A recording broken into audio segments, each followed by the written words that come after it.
l'IVG dans le code pénal, puisque finalement, c'est ce qui s'est passé en 1990. On n'a pas libéralisé l'avortement, comme on appelle dans le code. Moi, je préfère dire interruption volontaire de grossesse. On l'a pas libéralisé, on l'a partiellement dépénalisé. Donc voilà la petite brochure que le CAL publie en 1978, donc position laïque, pour la dépénalisation totale de l'interruption de grossesse. Alors cette publication, elle n'est plus vraiment disponible, mais on l'a réactualisée dans cette petite brochure que vous trouverez à l'entrée, qui est disponible gratuitement, et qu'on a intitulée L'avortement et le code pénal en Belgique, 1867, qui est la date de l'établissement du code qui est toujours d'actualité, 2017, donc vous voyez que ça fait un fameux paquet de décennies. Alors c'est le mouvement laïque qui a pris cette décision et cette position politique, mais évidemment, vous le savez, c'est en accord avec les féministes qui s'étaient manifestés dès les années 70 lors de l'arrestation, de l'emprisonnement du docteur Peirce en 73. Donc qu'est-ce qui s'est passé à ce moment-là? En fait, le docteur Peirce a été incarcéré, il a été libéré sans être jugé, et la pression de la rue, femmes, hommes confondus, féministes, laïcs, progressistes, a demandé la sortie du code pénal. Et on voit d'ailleurs ici qu'en 79, il y a une grande manifestation à Bruxelles, les femmes décident, avortement hors du code pénal. Alors on n'a pas du tout obtenu ça dans les années 70. Qu'est-ce qui s'est passé dans les années 70? On a obtenu quand même que la loi qui interdisait la contraception, qui datait de 1923, donc c'est-à-dire juste après la Première Guerre mondiale, parce qu'il fallait bien repeupler la Belgique, donc on avait interdit la contraception, et bien à la libération du docteur Peirce, on a supprimé cette interdiction, donc la contraception était déclarée autorisée. Alors que ça faisait une bonne dizaine d'années que ce qu'on appelle la pilule contraceptive existait. Mais dans la foulée, autre chose s'est produit. C'est au fond, à la suite du docteur Peirce et de la façon dont il avait appris à faire des avortements en Russie, puisque vous savez qu'il était communiste et que c'est en Russie qu'il avait appris non seulement la technique de l'accouchement sans douleur, mais également les techniques d'avortement, eh bien il a formé des tas de médecins et on a ouvert ce qu'on a appelé des plannings dans lesquels on faisait des avortements. Le premier à Bruxelles, c'était sur le campus, parce que sur le campus, la police ne pouvait pas venir, donc au moins là, on était sûr que la police ne viendrait pas arrêter les médecins et les femmes. Et puis il y a eu le collectif contraception, la rue des Celtes, il y en a eu évidemment dans toutes les villes de Belgique, que ce soit en Flandre, à Gand, le premier, je pense, et puis en Wallonie. Et donc finalement, la pratique de l'avortement s'est répandue de manière assez générale, avec une pratique qui était médicalisée. Ça veut dire que la loi interdisait toujours l'avortement, donc l'avortement était dans le code pénal, au titre que Teddy a cité, donc un délit contre l'ordre des familles et la moralité publique, mais en pratique, les femmes pouvaient avorter, puisqu'il y avait des centres de planning qui permettaient, et que les médecins prenaient des gros risques, évidemment, mais finalement, le parquet ne poursuivait pas en disant « bon, c'est comme ça, on n'a pas l'injonction de poursuivre ». Donc, à un moment donné, il s'est passé qu'il y a un procureur qui a dit « mais qu'est-ce que c'est que ça? C'est pas normal que dans un pays démocratique, on n'applique pas la loi ». Alors, c'était une espèce de consensus mou, on faisait comme si on ne voyait pas. Donc, il a commencé à poursuivre, et il a poursuivi des grands médecins, Pierre-Olivier Hubinon, Jean-Jacques Lamy et d'autres, avec non seulement les équipes médicales, mais les femmes également. Et donc on s'est retrouvé au début des années 80 avec des procès pour avortement dans toutes les cours et tribunaux de Belgique, mais des procès qui n'aboutissaient ou bien pas, donc on traînait les gens en longueur avec cette épée de Damoclès au-dessus de la tête, ou bien qui aboutissaient à des condamnations avec sursis. Donc, par exemple, Jean-Jacques Lamy a été condamné 2 ou 3 fois avec sursis, alors que normalement, quand il y a sursis, ça veut dire que dans le temps imparti, il ne faut pas recommettre la faute. Donc on voit bien que, au fond, le législateur était en défaut. Le législateur aurait dû se saisir de cette question et dire il y a un problème de société, c'est à nous de proposer une modification législative. Ben, vous savez comme moi que le Parti catholique étant au gouvernement pendant un temps... Enfin, ils étaient toujours au gouvernement, c'est toujours eux qui faisaient la pointe, on va dire, quand ils ne faisaient pas la majorité. Et donc, clairement, pour eux, c'était inaudible de parler de l'interruption volontaire de grossesse. Ça devait rester un délit. Je pense que j'ai amené des dossiers pédagogiques où il y a ce film que j'ai fait qui s'appelle donc, Le corps du délit. Et on voit le nombre de propositions de loi qui ont été déposées entre 1900... La première, c'est 1967, je pense que c'est Guy Cudel, jusqu'en 1988, qui est la proposition de Roger Lallemand, conjointe, alors ensuite à celle de Lucienne Hermann-Michelsens. Et donc vous connaissez tous l'histoire de cette loi. Donc c'est la loi qui a été votée le 3 avril 1990. Et pourquoi est-ce que cette loi a été rendue possible? Et ça c'est très important pour pouvoir comprendre pourquoi nous souhaitons que ça se passe maintenant à la sortie du code pénal, parce qu'en fait il y a eu un changement de majorité. Donc à l'époque les socialistes sont montés au gouvernement et les libéraux se sont retrouvés dans l'opposition. Donc les socialistes étaient avec les catholiques au gouvernement et les libéraux étaient dans l'opposition.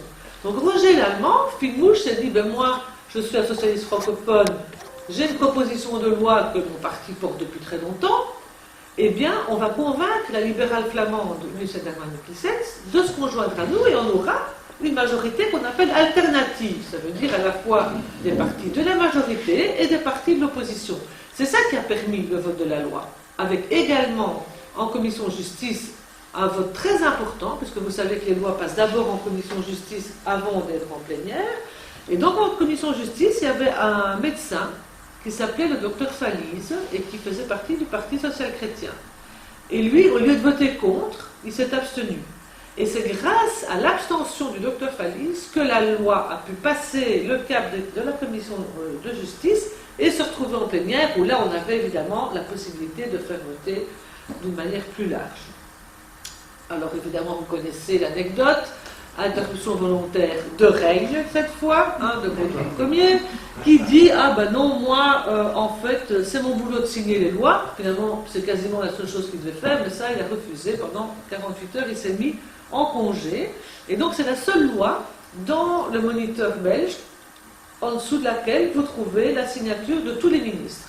Donc c'est ce qu'on appelle, donc, il faut toujours un contre-seing ministériel, mais ici c'est un contre-seing de tous les ministres du gouvernement. Donc vous voyez la loi de 90 et puis toute une série de signatures, donc c'est assez unique et c'est même, on va dire, anticonstitutionnel, puisque évidemment, comme l'a dit le professeur Stengers à l'époque, c'est une entourloupe.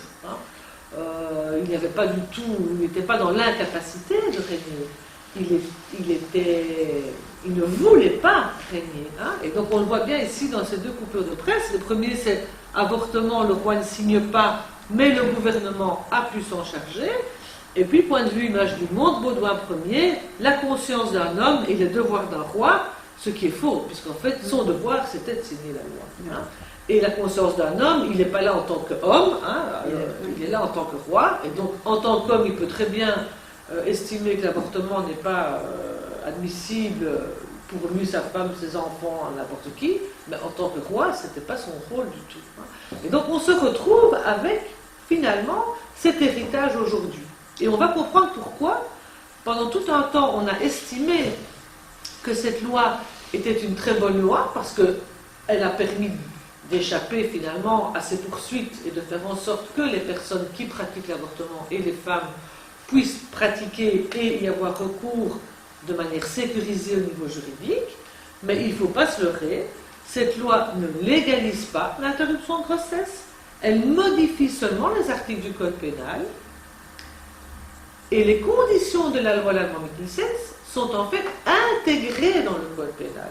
Et ça, pendant tout un temps, c'est une notion qui ne nous apparaissait pas. On nous disait, on a une très bonne loi. Non, en fait, les conditions de la loi ont été intégrées au code pénal, et donc, qu'est-ce que ça veut dire? Ça veut dire qu'en fait, si on respecte toutes les conditions, c'est pas pour ça que le délit est effacé, le délit persiste, mais les sanctions ne sont pas appliquées.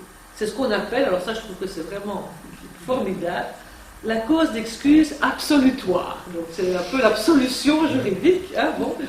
Donc on exempte de la peine, mais on ne supprime pas le délit. Et on comprend un peu mieux pourquoi, finalement, en Belgique, l'avortement reste un tabou. Aussi bien pour les femmes qui ont recours, qui n'aiment pas tellement en parler autour d'elles, parce qu'elles se sentent, bon, elles pourraient très bien dire, ça fait partie de mon intimité, j'ai pas envie d'en parler. Mais il y a une dimension supplémentaire, qui est le regard social, le regard de la société là-dessus. Et je pense qu'on trouve une partie de cette stigmatisation précisément dans le fait que ça reste aux yeux de la loi un délit. C'est peut-être une dimension très symbolique, mais on va voir que finalement, dans les conditions de dépénalisation, il y a d'autres éléments qui, eux, ne sont pas du tout symboliques. Voici les conditions de la dépénalisation partielle. Il y a d'abord le délai maximal de 12 semaines depuis la conception. C'est un délai raisonnable en Europe, le délai moyen est de 13 semaines et demie. Nos voisins, c'est 12 semaines, la France, le Luxembourg. Bon, la Hollande, c'est 22, le Royaume-Uni, c'est 24, mais en général, ça tourne entre 12 et 15 semaines. Mais alors, ça, c'est quelque chose de tout à fait inédit, et en tout cas très peu connu. Il faut informer la femme qu'elle peut garder la grossesse et donner l'enfant à l'adoption. Hein? Donc, l'enfant à naître. Donc, vous venez avec une grossesse de 10 semaines, on vous dit « Ah, mais vous pouvez garder la grossesse et donner l'enfant à naître. » C'est une condition obligatoire.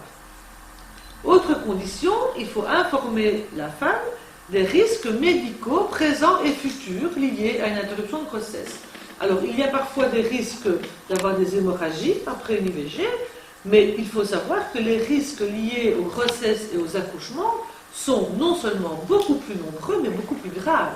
En Belgique, il y a une femme sur 100 qui, enceinte, se retrouve aux soins intensifs, une femme sur 100, et une femme sur 10 000 qui meurt chaque année des suites d'une grossesse ou d'un accouchement. Ce sont évidemment des risques qui sont tout à fait déconnectés de la réalité de l'IVG.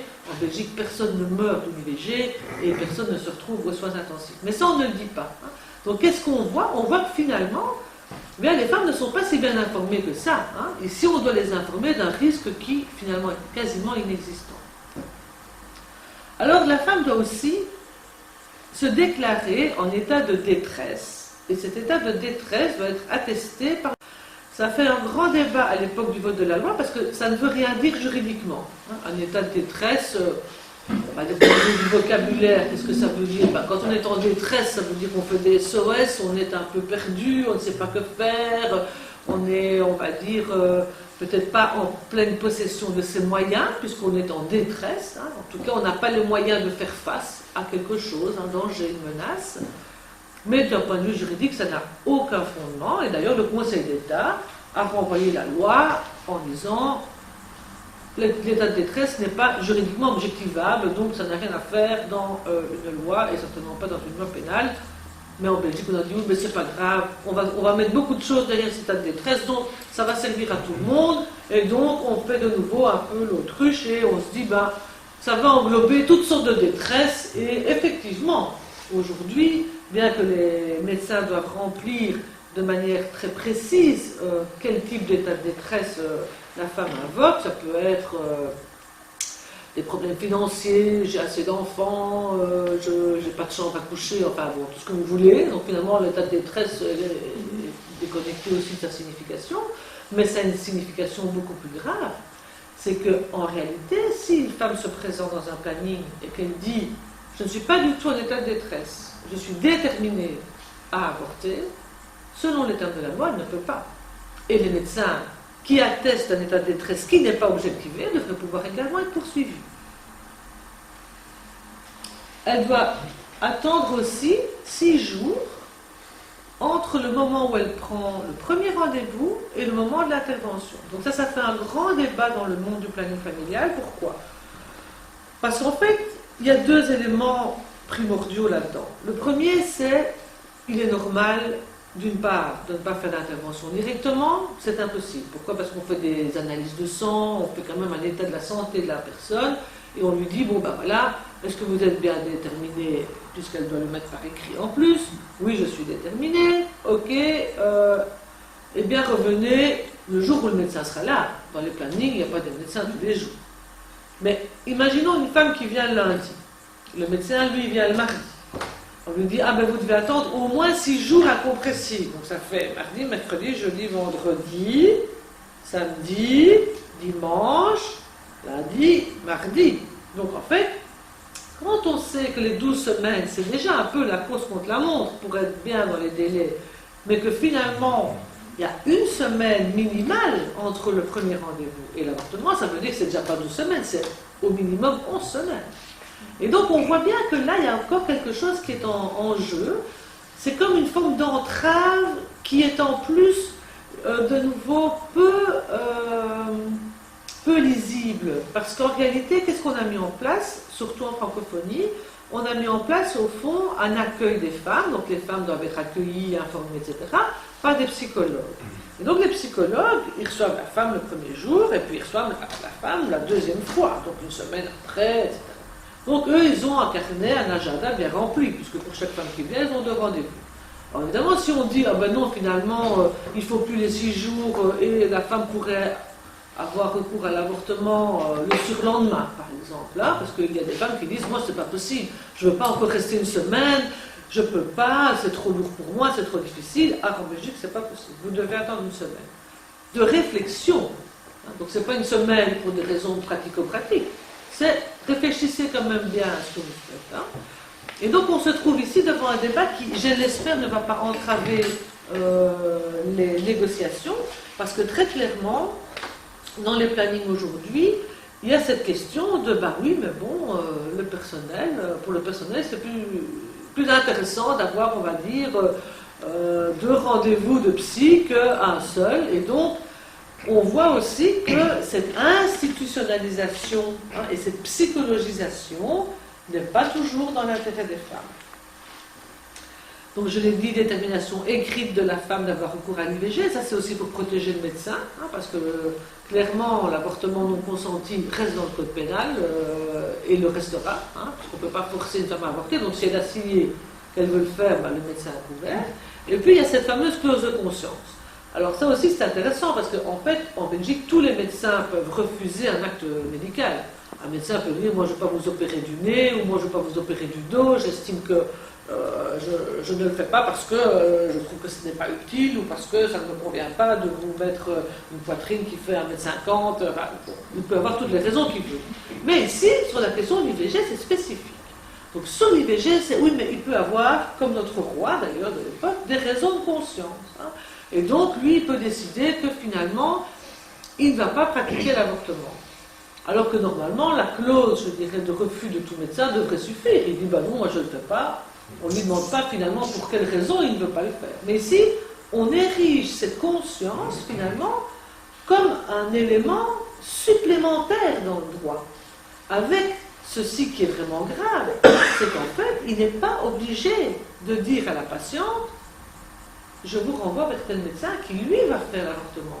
Donc on se retrouve parfois avec des médecins, ça m'est arrivé parce que comme je vais un peu partout parler de ça, forcément il y a circulation de la parole.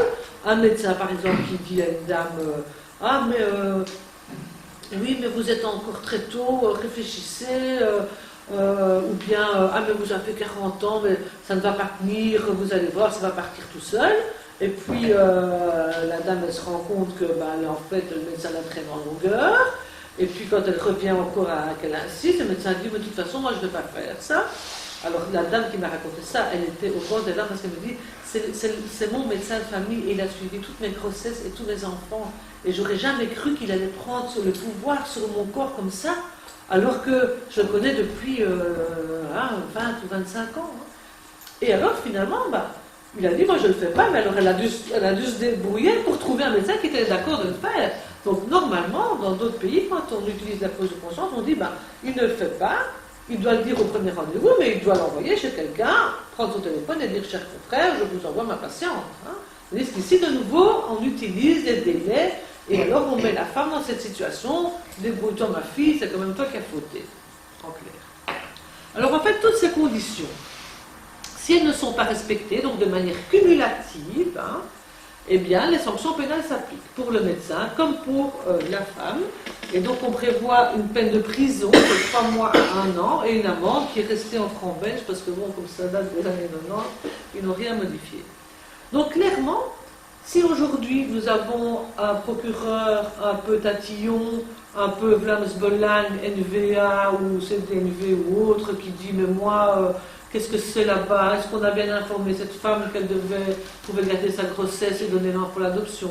Est-ce qu'on a bien respecté l'information sur les risques médicaux? Ah, on l'a pas fait, il peut poursuivre. Et ça s'est vu. Il y a une dizaine d'années, en 2006, à Bruges, il y a eu un procès pour une jeune femme qui avait avorté et les médecins s'étaient retrouvés dans le dilemme qu'elle était à 12 semaines, alors ils ne pouvaient pas respecter les 6 jours. Et donc ils ont dit, bon ben on va respecter les 12 semaines, mais on va faire 4 jours ou 5 jours. Et 1 an après, cette jeune fille, qui était mineure, a fait une fugue et ses parents se sont retournés contre l'équipe médicale, alors que les parents étaient au courant. Et donc ils ont été traduits en justice. Et si la fille avait été majeure, ils auraient été condamnés.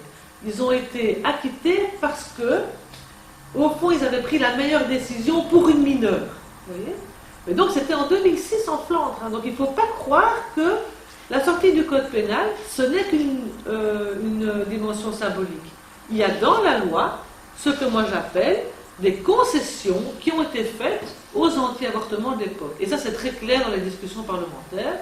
Quand on discute des conditions, chaque fois les chrétiens, ah non pas 15 semaines, 12 semaines, ah ben oui il faut le délai, etc. Donc, comme je l'ai dit tout à l'heure, depuis les années 70, il a fallu 20 ans quasiment pour aboutir à cette loi, une loi qui garde dans ce réservoir de concessions-conditions, finalement, la possibilité de se retourner contre les règles universelles. Alors, on pourrait dire, oui, mais enfin, il y a eu un cas en 2006 à Bruges, est-ce que c'est bien la peine de remuer le banc et l'arrière-banc et de s'exciter sur cette question? Eh bien oui, malheureusement. Parce qu'en fait, vous le savez, qu'est-ce qui pose problème dans le recours à l'IVG pour les chrétiens? Ce n'est plus l'ordre des familles et la moralité publique. Hein. Parce que ça, on pourrait encore dire que ils sont en accord avec le code pénal. Non, pour eux, c'est la lecture vaticane qui compte. C'est, dès qu'il y a conception, il y a enfant à naître. D'ailleurs, c'est dans la loi, hein, proposer l'enfant à naître à l'adoption. Et donc cette histoire d'enfant à naître, on s'est dit, bon ça, c'est resté dans le monde catho, finalement on a une bonne loi, ça fonctionne très bien. Que nenni, parce qu'en fait, dès que la loi a été votée, bon, ils ont reçu un coup sur la tête, hein, parce qu'ils avaient vraiment cru qu'on ne voterait pas, mais bon, donc il leur a fallu 4-5 ans. Et à partir de 95, qu'est-ce qui s'est passé? On a commencé à dire, oui mais bon, quand même en Belgique, on a une législation sur les morts-nés qui date de Napoléon. Et donc c'était une législation très succincte qui ne prévoyait rien avant 6 mois de grossesse. Donc si vous perdiez la grossesse avant 6 mois, voilà, c'était une fausse couche. Et puis à partir de 6 mois, c'était considéré comme un enfant mort-né. Et donc là, il y avait un document qui attestait d'un mort-né. Et donc en 97, tout à coup, les chrétiens, et alors, la pauvre, c'est ce que ça tombe, c'est Joël Milquet. Alors que, je vous rassure, Joël Milquet n'est pas du tout anti-avortement, mais je pense que c'était le parti de l'IRL. Ils ont décidé d'ajouter dans le code civil, ça a son importance, un nouvel article, enfin en tout cas un bis à l'article 80. L'article 80 qui régit les questions des cimetières et des documents administratifs. Et donc, dans cet article 80 bis, on supprimait finalement la mesure administrative de Napoléon. Et on créait un article qui disait que finalement, on allait donner un document d'état civil pour les morts-nés, et sur ce document, les parents pouvaient ajouter un prénom. Dans cet article de loi, il n'est pas indiqué 180 jours, c'est-à-dire 6 mois de grossesse. Mais in fine, la circulaire ou la façon de faire a estimé qu'à partir de 180 jours, c'était un enfant mort-né. Soit. On n'a rien vu venir, on a laissé passer, ok. Les années 2000 arrivent, et en Flandre, c'est bizarre, ça commence en Flandre, on décide que finalement ce mort-né, ça ne va pas quand même, qu'avant 6 mois de grossesse, il n'est pas droit des sépultures, et donc on décide qu'on va ouvrir des parcelles d'étoiles pour les fausses couches à partir de 12 semaines. 12 semaines. Pourquoi 12 semaines? Parce que 12 semaines, c'est la limite de l'avortement. Donc très clairement, si jusqu'à 12 semaines on peut avorter et qu'à partir de 12 semaines et un jour, on peut enterrer son enfant, bonne chance pour étendre le délai ou pour dépasser le délai de 12 semaines pour l'avortement. Mais ça, personne n'a rien vu. On n'a même rien vu ni à Wallonie ni à Bruxelles, puisque on a dû harmoniser, mais quand même on s'est dit, ah non, mais 12 semaines, ça c'est un peu trop près de la limite pour avorter, donc on va mettre 15 semaines. Bon, voilà. Donc, 2007, Bruxelles, 15 semaines, 2009 en Wallonie. Donc on peut inhumer ou enterrer un mort-né, ou en tout cas ceux qui s'apparentent à une fausse couche qui s'est interrompue prématurément, dans les cimetières, dans des parcelles spécialisées. Et moi je suis arrivée au CAL en 2009, à ce moment-là. Mais j'étais un peu spécialiste de la question de l'avortement parce que j'avais été élève de Jean Stengers, donc je savais qu'il y avait là derrière une entourloupette. Et donc, qu'est-ce qui s'est passé? C'est qu'en 2014, qu'est-ce qu'on a vu? On a vu qu'en Flandre, ah mais je l'ai passé, je vais me prendre par là. En Flandre, en juin 2014, qu'est-ce qu'ils ont fait? Ces 12 semaines de 2004, eh ben, ils les ont simplement supprimé dans leur décret. Donc ils ont dit, ah ben nous maintenant en Flandre, on ne dit plus qu'il y a 12 semaines, on peut enterrer et inhumer quand on veut. Donc vous avez une grossesse de 3 semaines qui s'interrompt, vous avez fait une fausse couche précoce, vous avez le droit en Flandre d'inhumer, d'enterrer. Donc là, on s'est dit, oulala, qu'est-ce que c'est que ça pour une histoire? Parce que, comme par hasard, c'est le CDNV avec la NVA. Donc c'est les cathos chrétiens, les cathos flamands et la NVA qui se tait dans toutes les langues sur l'avortement, mais là-dessus, elle est au taquet. Donc nous, on a fait des courriers à tous les parlementaires, les ministres, etc., en disant le centre d'action de quelconque, déjà depuis 2009, mais enfin bon, ici, on voyait vraiment qu'il y avait une volonté d'accélérer la menace. Et puis, en fait, au même moment, vous voyez ici la proposition de loi de septembre 2014, donc la modification du décret, c'est juin 2014, et en septembre, on se retrouve avec une proposition de loi, donc ici pour toute la Belgique, pour humaniser la législation, et donc établir un acte de déclaration d'enfant sans vie, quelle que soit la gestation, avec la possibilité d'y faire figurer le nom de famille de l'enfant né sans vie, à partir d'une semaine. Donc, qu'est-ce que ça veut dire? Ça veut dire qu'en fait, très clairement, on veut mettre dans la loi la conception chrétienne, que dès la conception, c'est un enfant, et on peut lui donner un nom de famille. Donc là, on s'est dit, il faut absolument se bouger, parce que ça va vraiment pas le faire, d'autant que qu'est-ce qui s'est passé en 2015? On a eu tous les partis flamands au gouvernement, avec le MR. Le MR, sur ces questions-là, il y en a qui sont pour la libéralisation, d'autres qui sont beaucoup plus rétrogrades. Et donc, dans l'accord de gouvernement, notre ministre de la Justice, Koen Geens, a obtenu qu'on allait discuter sur ces législatures de cette question. Et que donc, ça fera l'objet d'une proposition de loi, ou de plusieurs d'ailleurs, et que si on n'aboutissait pas à cette législation sur les morts-nés, il ferait un projet de loi. Donc, un projet de loi, ça veut dire, il le dépose, la commission justice qui reflète le gouvernement vote, hop, ça passe en plénière, et là, majorité contre opposition, terminé, bonsoir, et on est gros gens comme devant. Parce que qu'est-ce que ça veut dire? Ça veut dire que si on permet l'inscription, ils ont même été, avec la NVA, à faire une proposition conjointe, c'était même plus un acte d'enfant sans vie, c'était un acte de naissance. On a eu la proposition en main, acte de naissance pour toute fausse couche à partir de 0 jour, avec attribution d'un nom de famille, délivrance d'un acte à l'état civil. Et donc clairement, on était devant une offensive et ils se sont dit, pour eux, c'est la dernière législature où ils peuvent passer, sauf si évidemment le prochain gouvernement est encore pire que celui-ci, ce qu'on n'espère pas. Et donc, le ministre de la Justice, CDNV, NVA, ils font cette proposition de loi en 2016, et donc clairement, à partir de 2014, on avait repris la campagne pour sortir l'avortement du code pénal, et donc il nous a fallu 2 ans pour faire comprendre aux autres partis politiques que ces propositions de loi sur l'enregistrement des morts-nés, c'était une attaque contre l'accès à l'avortement. Mais je vous assure que ça a demandé une énergie. Enfin, moi, ça me paraissait tellement limpide. Je dis, mais c'est clair, voilà. Ah non, non, non, il faut aider les femmes qui font des fausses couches, il faut leur donner un document, c'est très important. Alors, on a fait une action avec le Conseil des femmes, c'était assez intéressant parce qu'on est allé les rencontrer, donc les CDNV, NVA. Et donc, on avait fait des propositions contraires. On avait dit, mais au lieu d'un papier, harmoniser les protocoles d'accueil dans les hôpitaux, donner de l'argent pour accompagner les femmes dans le deuil de cette grossesse. Hein. Faites en sorte que toutes les femmes aient droit au même traitement. Non, non, ça, elles n'ont pas besoin. Elles ont besoin d'un document d'état civil. Donc là, on était sûr de notre coup que c'était une manœuvre. Alors, donc ça montre que sur le plan législatif, il y a vraiment un danger, et c'est un danger qui est non seulement pressant, mais c'est maintenant. Et vous allez l'entendre, il va revenir avec ça dans les temps qui viennent. Mais grâce à notre lobbying et au fait qu'on a vraiment aussi l'oreille de plusieurs politiques, d'une part, on a réussi à donner des arguments pour contrer ces propositions de loi, donc il n'arrive pas à déposer son projet, il râle, hein, bon, il râle contre nous.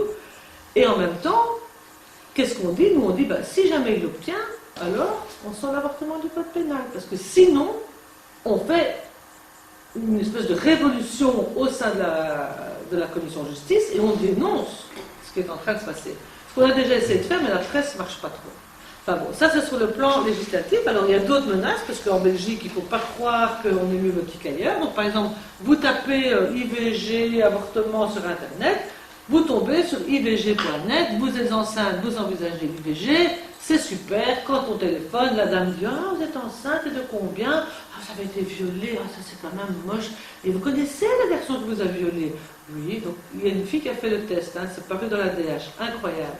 Et donc la dame lui dit Ah, et vous êtes sûr que vous ne pouvez pas vous entendre avec lui pour garder l'enfant ? À la fille qui a été violée, hein.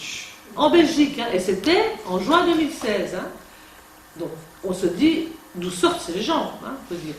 Et qu'est-ce qu'on peut faire? En fait, on ne peut rien faire. Pour l'instant, on ne peut rien faire. Alors, qu'est-ce qu'on a d'autre dans le même genre?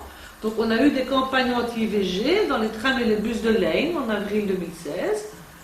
Et donc, il a fallu 3 semaines pour que le ministre de la Mobilité se bouge et fasse retirer les affiches. Et on a eu en avril 2017, ici dans la STIP. Ça s'appelle Alternative.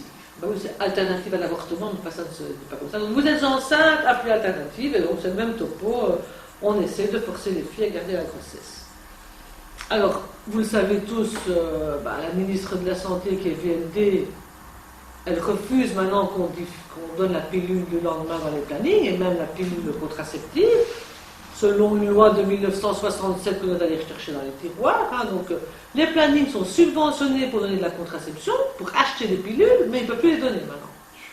Parce qu'elle a estimé que c'est des bombes hormonales, c'est très très dangereux pour les filles. Ben oui, c'est très dangereux, la pilule, tandis qu'un avortement, c'est très sympa. Ah non, mais l'avortement, ça ne va pas non plus. Donc en fait, à quoi est-ce qu'on revient? Les femmes, elles ont qu'à porter des gosses et s'occuper des gosses, et ça fera un peu plus de place pour les hommes au travail, parce que ça aussi, il ne faut pas oublier que la dimension économique dans des périodes de précarité, elle joue là-dessus, très clairement. Et alors aussi, on a un nouveau cardinal, hein, vous savez, depuis fin 2016, hein, M. de Kayzel, qu'on nous a présenté comme il est doux comme un agneau, il est gentil, il parle avec tout le monde. Oui, enfin bon, première revendication, il faudrait qu'on puisse, cette clause de conscience qui normalement est individuelle, l'étendre à des institutions. Hein. Donc par exemple, dans tel hôpital, on ne fait pas d'IVG. Hein, voilà. Ah non, où est-ce que vous allez? Quand vous habitez Malines, c'est pas de bol. L'hôpital public a fusionné avec l'hôpital catholique, le patron de l'hôpital est catholique, donc à Malines, vous oubliez, vous ne pouvez plus avorter. Alors les femmes, qu'est-ce qu'elles font? Elles prennent le train, elles vont ailleurs, à Louvain, ou encore qu'à Louvain, à mon avis, c'est pas si évident.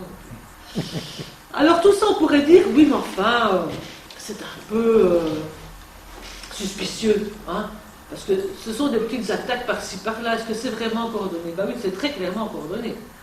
Notre cher pape François, c'est le même genre que de Kayzel, hein. Il est si gentil, il est démocratique, et tout le monde l'aime bien, il est formidable, c'est le pape des pauvres, mais c'est pas le pape des femmes, ça c'est sûr, hein, parce que lui, son premier chemin de croix, c'est avec les milliers de fidèles pour l'Orient en guerre et contre l'avortement.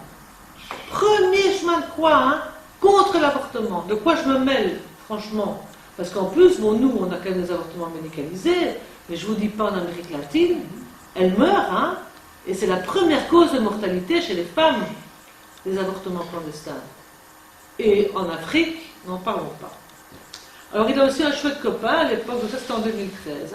Alors, son chouette copain, c'est donc le préfet de la congrégation des évêques, donc c'est lui qui est chargé de proposer les futurs évêques en vue de leur nomination par le pape. Alors lui, voilà, le viol est moins grave que l'avortement. Ça vous rappelle rien, ça? Qu'est-ce qui s'est passé il y a quelques mois en Belgique? On a eu un prof de l'UCL qui a dit ça à son cours, le viol est moins grave que l'avortement. Tiens, il n'a pas su que son pouce, lui, il est allé chercher directement au Vatican. C'est super, on est très content. Mais c'est le même discours que la dame au téléphone. Le viol, vous n'allez pas vous entendre avec votre violeur quand même pour garder ce pauvre petit enfant à naître. C'est le même discours. Et donc c'est là qu'il faut se rendre compte que non seulement pendant toutes ces années on a cru que la loi civile primait sur la loi religieuse et que finalement on avait acquis quelque chose, on n'a rien acquis du tout. On est dans un espace où c'est possible, mais ça peut très bien se retourner du jour au lendemain. Et alors, ce qui est important aussi, c'est de se dire que finalement, et alors tu dit, trouvez qu'il n'y a pas tellement de monde, mais je vous remercie beaucoup d'être là, parce qu'en fait, dans les mentalités en Belgique, tout ce que je viens de vous dire, ça a percolé pendant des décennies. Et regardez un peu ce que disait la presse. Alors vous allez me dire, c'est la Libre. En 2015, donc c'est il y a 2 ans et demi. La libéralisation, non, il n'y a pas de libéralisation du VG, donc déjà, je ne sais pas qui a été inventé ce terme, il n'y a pas. Il n'y a pas de libéralisation du VG. Mais enfin bon, posons la question, acquis positif pour les femmes. Alors un acquis, en général, c'est quelque chose qu'on a acquis. Donc quand on l'a acquis, on est content. Non mais eux, c'est un acquis, mais est-ce que ce serait un acquis négatif pour les femmes, finalement? Est-ce que les femmes qui ne veulent pas recourir à l'IVG, on les force à avorter? Non. Donc les femmes qui demandent une IVG, forcément, elles sont contentes de l'avoir. Mais non, voilà un titre qui, par 3 biais différents, indique que finalement, l'avortement, c'est quelque chose de négatif, de mauvais, que les femmes, finalement, doivent se poser la question, est-ce que c'est vraiment bien pour vous d'avoir la possibilité d'avorter? Alors, évidemment, je viens de vous le signaler, le professeur Mercier, alors à la RTBF le 26 mars, dans l'émission À votre avis, suite à l'affaire Mercier, donc de l'UCL, l'avortement est-il un crime? Ah ben ça, c'est pas un crime en Belgique, c'est un délit, déjà. Et ensuite, qu'est-ce que c'est que cette question? Un crime vis-à-vis de qui? À l'RTB, et je ne vous dis pas l'émission, on a porté plainte au Conseil de déontologie journalistique. D'ailleurs, vous voyez, Marche pour la vie, donc eux, ils sont très contents, les captos anti-avortement, ils le mettent sur leur site, ils sont très très contents que la RTB leur fait une belle publicité. Et donc on a porté plainte en détaillant toute l'émission, et on a gagné, parce que l'RTB nous a demandé de retirer notre plainte et qu'on allait en discuter. Et nous on a dit, rien du tout, on veut bien discuter, et si on trouve un accord, après on retire notre plainte. Et je peux vous dire qu'ils n'étaient pas fiers, parce que... On s'est tiré une plainte? Pardon? Légalement, on peut tirer une plainte? Ben, c'est au Conseil de déontologie journalistique, donc on n'a pas été en justice, parce que bon, nous ce qu'on veut, c'est qu'ils comprennent que leur façon de faire est anti-IVG. Et ils n'en sont pas conscients. C'est pour ça que je vous dis que tout ce qui s'est passé depuis ces années-là, ça rentre dans les mentalités malgré les gens. Et quand on leur a démontré que toute leur émission était basée sur des arguments anti-IVG, oui, les femmes sont traumatisées, etc. Je dis, qu'est-ce que c'est ça, les femmes sont traumatisées? Vous voyez qu'une femme qui ne veut pas une grossesse et qui a droit à un avortement, elle n'est pas un peu soulagée plutôt? Ah oui, peut-être, bon, voilà. Donc après ça, on a obtenu finalement qu'ils allaient donner de l'espace à un autre discours que ce discours vaticaneste. Je vous recommande le 11 octobre, question à la une, qu'on a tourné en juin, sur cette question-ci, avortement du code pénal. Donc, j'ai pas vu l'émission, mais j'espère que cette fois, ce sera un peu plus en faveur des droits des femmes. Et alors, sur l'affaire Mercier, voilà, ici, l'UCL sanctionne Stéphane Mercier, donc il a été sanctionné. Ben oui, bon, il a été sanctionné, en fait, on lui a retiré son cours. Le prof, auteur de propos anti-avortement, ce n'était pas des propos anti-avortement, c'était un plaidoyer contre l'avortement qui disait aux filles et aux garçons de son cours que les filles qui avaient avorté étaient des criminels et que ceux qui le savaient sans les dénoncer ou qui les accompagnaient étaient des complices de crimes. Ce n'est pas des propos anti-avortement, ça. C'est un plaidoyer anti-avortement. Et un plaidoyer qui va à l'encontre de la loi, parce qu'on a quand même une loi qui nous permet de le faire dans certaines conditions. Donc, je passe ça. Alors, ici, dernier élément, l'extrême droite. On croit qu'en Belgique, il n'y a pas d'extrême droite. Ben, regardez un peu dans les deux dernières semaines le nombre d'articles qu'il y a sur la montée de l'extrême droite en Flandre et en Wallonie. Le Parti populaire, là. Parce que Christine de Frey, la MR qui est présidente du Sénat, elle a soutenu nos propositions de loi pour sortir l'avortement du code pénal. Et donc, regardez un peu le titre. Vers une banalisation totale de l'avortement. En général, une banalisation, c'est déjà assez général. Alors, eux, c'est une banalisation qui est totale, quoi. Donc, c'est genre, tout le monde va avorter, ça va être horrible, on va vivre avec des gens qui vont tout le temps avorter partout, tout le temps. Bon, en fait, de quoi on parle? Et alors, le Vlaams Belang, donc, et comme vous savez, le Vlaams Belang a de nombreux transfuges à la NVA, notamment dans les pouvoirs communaux, et donc, très clairement, il y a une alliance qui est en train de se former, NVA-Vlaams Belang, pour les prochaines régionales fédérales. Extrait du programme du Vlaams Belang, respect pour votre lèvre, donc voilà, je ne peux pas traduire, respect pour la vie, et contre l'avortement, le ridéfil, voilà, arrêt de l'avortement, etc. Bon. Donc, voilà, pourquoi nous, on estime qu'il est urgent de sortir de l'avortement du code pénal, et je vais terminer avec deux dernières petites vias. Dans les pays limitrophes, le Luxembourg avait la même loi que nous quasiment et le même code pénal. Ben, ils ont sorti l'avortement du code pénal en 2014. Bon, ils étaient très catholiques, le Luxembourg, mais en 2014, ils ont eu un gouvernement progressiste, donc ils se sont dépêchés, ils ont fait, allez, vite, on va un peu nettoyer tout ça, hop, on sort l'avortement du code pénal. Ils ont supprimé l'état de détresse. Bon, le délai est resté le même, et donc ce n'est plus une loi intégrée dans le code pénal, c'est une loi relative à l'information sexuelle. Et ça, c'est très important. Parce que qu'est-ce que ça veut dire? C'est qu'ils considèrent que dans l'information sexuelle et la planification familiale, il y a la contraception, etc., mais il y a aussi l'avortement. Alors, aux Pays-Bas, il n'y a pas d'état de détresse, mais c'est une indication sociale, donc ça recouvre un peu toutes sortes de motivations. Ils ont un délai de réflexion de 5 jours, le Luxembourg l'a réduit aussi à 3 jours. Eux, ils vont jusqu'à 22 semaines, mais si le fœtus est viable au moment de l'interruption de grossesse, c'est une infraction pénale, et donc c'est pour ça qu'ils ont à la fois une loi de santé publique qui permet l'IVG, et en même temps une loi pénale qui, si ça dépasse le délai ou si le fœtus était viable, eh bien, il y a des sanctions pénales. Et en France, alors là, vous savez qu'en France, il y a vraiment un gros débat. Vous avez ce qu'on appelle la manif pour tous, c'est-à-dire la manif anti-gay, anti-femme, etc., qui fait le forcing. Et sous Hollande, on a eu quand même Najat Vallaud-Belkacem et cette loi qui a reconnu que l'avortement était un droit, qui a supprimé l'état de détresse et qui a dit que les femmes, si elles veulent un délai de réflexion, elles peuvent le demander. Une femme qui vient pour avorter, elle peut dire, bon, je vais quand même encore attendre un peu. Mais si elle dit non, moi je veux demain, voilà, elle a droit demain, c'est tout. C'est toujours 12 semaines, parce que la loi Veil, c'était 10 semaines. Et c'est une loi de santé publique. Alors, grâce à tout ce lobbying depuis 2014, on a quand même obtenu des propositions de loi qui sont actuellement discutées en commission de justice, en tout cas qui devraient l'être.